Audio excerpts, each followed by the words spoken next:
just want to put a pitch in also for House Bill 1100. I think that, we have, as a state, still lagging behind New York and several other states in our job creation. And that is a concern I have. We heard earlier in this testimony and questions about regulations, but also I think that Pennsylvania has a great resource with our natural gas, second to Texas. And I think that when we're looking at the kind of job creation that 1100 would create for Pennsylvania, great family-sustaining jobs for our unions and taxpayers throughout the Commonwealth. And more importantly, I think the importance of it is that, look, I welcome, and I think the General Assembly welcomes input from you and the administration on how to make some changes. But at this point, this bill's already advanced to this stage, and if the administration and you would like to come back and make some tweaks to it, it easily can do that in another piece of legislation where we can expand the need for those companies that you're talking about. I think we're open to anything that would create jobs in Pennsylvania. I think the General Assembly is opening to work with you on. But I do think it's important to get this piece of legislation across the threshold, get the governor to sign it, and then we can amend the legislation at some point to do whatever else other companies that want to do that. Okay.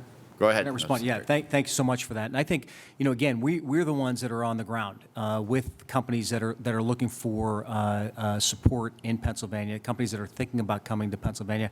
We're not trying to sell you guys a pick and a poke. We're trying to really do something and put something out there that really makes sense for Pennsylvania.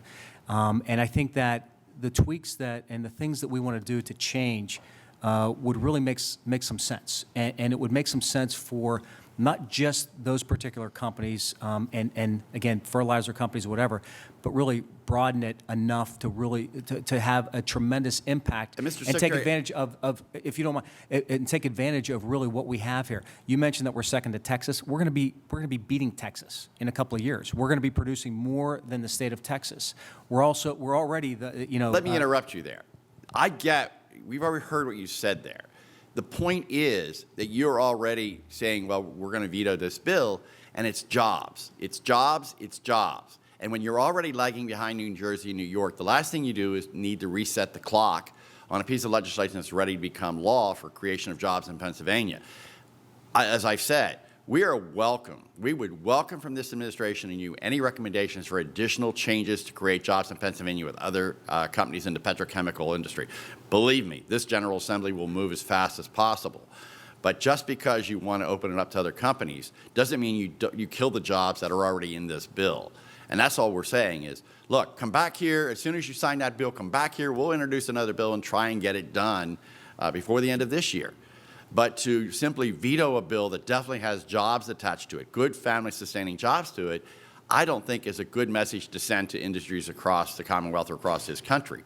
Let's move forward with this, come back with a new bill. I don't believe this General Assembly has ever turned down an opportunity to create jobs in Pennsylvania, because those are the things that I think a lot of us on both sides of the aisle. This is a bipartisan bill. 1100 is not a Republican bill or a Democratic bill. It's a bipartisan bill for one region of the state right now.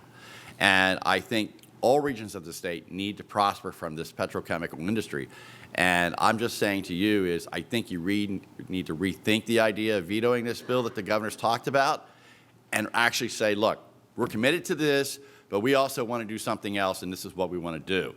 Rather than turning this bill down and sending a negative message out there, let's move on with this bill, come back with new draft of legislation that can benefit us.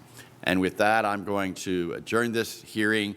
We will reconvene at 1:30 with the Department of Agriculture. Thank you very much. Thank you.